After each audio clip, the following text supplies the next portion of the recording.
Police find new reason to arrest husband for wife's disappearance for the fifth time. The United States is known for having one of the most progressive justice systems in the world. The phrase innocent until proven guilty rings true across our nation's courts. However, sometimes people can find themselves caught in a system of loopholes, with justice always out of reach. Before we begin, make sure you smash the like button, subscribe to our channel, and click the notification bell for daily amazing videos. For Cal, the last 15 years have seemed like a bad joke. It all began on September 11th, the day that would change his life forever. Cal Harris and his 35-year-old wife were parents to 4 amazing children. Living in upstate New York, the couple appeared to be living the picture-perfect marriage. Unfortunately, raising 4 kids and the stress that goes with it can take a toll on a person.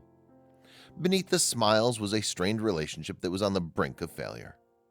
Cal had hoped for an amicable split, but the divorce was setting itself up to be very nasty. Michelle not only wanted a settlement of $700,000, but full custody of all 4 of their children. To say Cal was displeased would be an understatement. However, before the divorce was finalized, Michelle disappeared on September 11th, 2001. No one knew where Michelle had gone. The entire neighborhood began to search for her, but they didn't have to go far for clues. Her empty minivan was at the end of her driveway with the keys still in the ignition. With the world up in arms after a violent terrorist attack, this small community was desperately trying to find one of their own. Detectives believed that the only person with a motive to make Michelle disappear was her husband, Cal. He was arrested and put on trial, where the prosecution painted a terrible picture of a man who fatally beat his wife with a hammer and hit her body.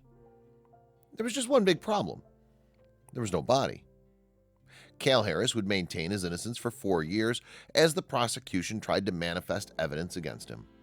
All the while, he denied any role in Michelle's disappearance, and his children even vouched for his innocence. So what really did happen to Michelle that day? As the trial raged on, Cal's defense team argued the investigators had wrongly accused Cal and overlooked a Texas man who had been seen by the Harris home at the time of Michelle's disappearance. After all the arguments were heard, the judge made a shocking verdict. The judge, who'd been hearing the case for 8 weeks, Judge Richard Mott, decided to clear Cal Harris of all charges due to lack of sufficient evidence. After 4 years, it seemed Cal's nightmare was finally coming to an end. Unfortunately, the district attorney had other plans. Now, over 7 years after his wife's disappearance, Cal Harris was put on trial again. Sadly, this time the jury would find him guilty of second-degree murder.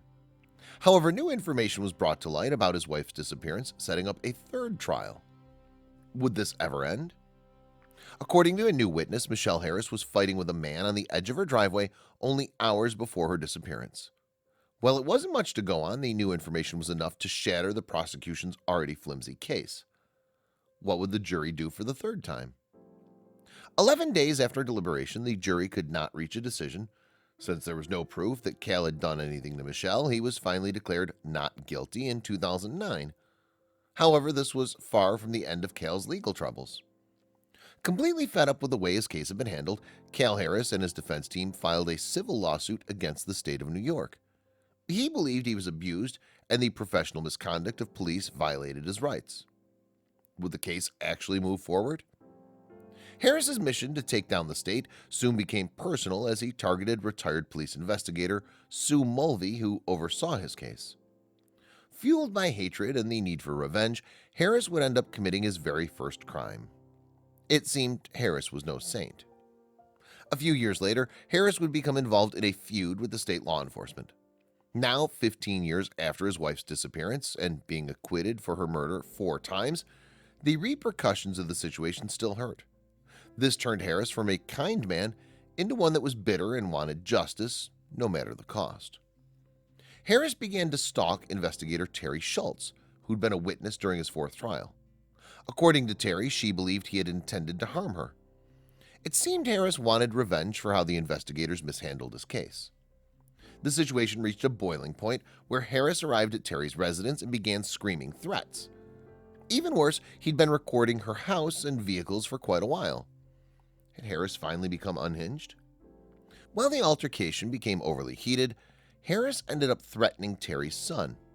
Of course, this was a big mistake, resulting in his arrest. However, Harris had a different story to tell and held a press conference where he claimed the state law enforcement was trying to ruin his life. After 15 years of injustice, it's hard not to understand why Harris would crack. Harris maintains his innocence regarding the harassment and claims he was minding his own business that day.